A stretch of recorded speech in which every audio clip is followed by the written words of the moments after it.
네, 전남 여수 국가산업단지에서 폭발 사고가 나서 4명이 숨지고 4명이 다쳤습니다. 사고 당시 공장에서는 열 교환기에서 공기가 새는지를 확인하던 중이었다고 하는데요. 현장에 나가 있는 취재기자 연결합니다. 나현호 기자. 네, 전남 여수 산단 이 폭발 사고 현장에 나와 있습니다. 예, 자 안타깝게도 이번에도 사상자가 여러 나왔는데요. 현재 상황 어떻습니까? 네, 저희 YTN 취재진이 이 폭발 사고가 난 공장 내부로 진입해서 들어와 있습니다.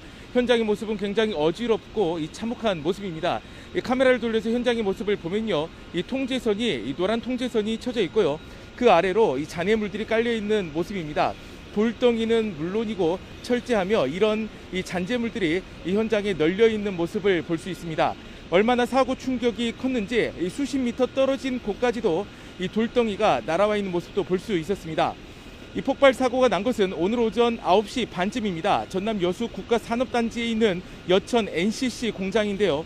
이번 사고로 현재까지 4명이 숨진 것으로 파악됐습니다.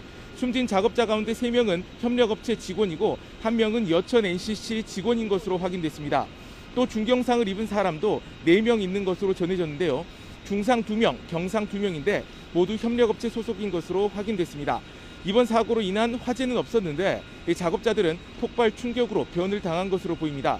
사고 당시 여천 NCC 3공장에서는 열 교환기에서 공기가 새는지를 시험하고 있었던 것으로 알려졌습니다. 이른바 기밀 테스트인데요. 사고가 난 공장은 원유에서 빼낸 나프타를 생산하는 곳입니다. 소방당국은 공장 관계자 등을 상대로 정확한 사고 경위를 조사하고 있습니다.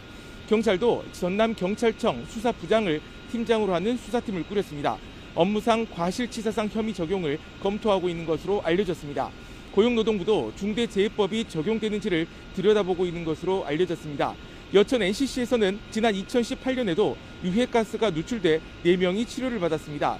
지난 2011년과 2008년에는 대규모 정전 사태로 공장 가동이 정면 중단되기도 했는데요. 지난 2001년에도 폭발 사고로 1명이 숨지고 또 다른 1명이 다쳤습니다. 지금까지 전남 여수 산단 폭발 사고 현장에서 YTN 나현호입니다.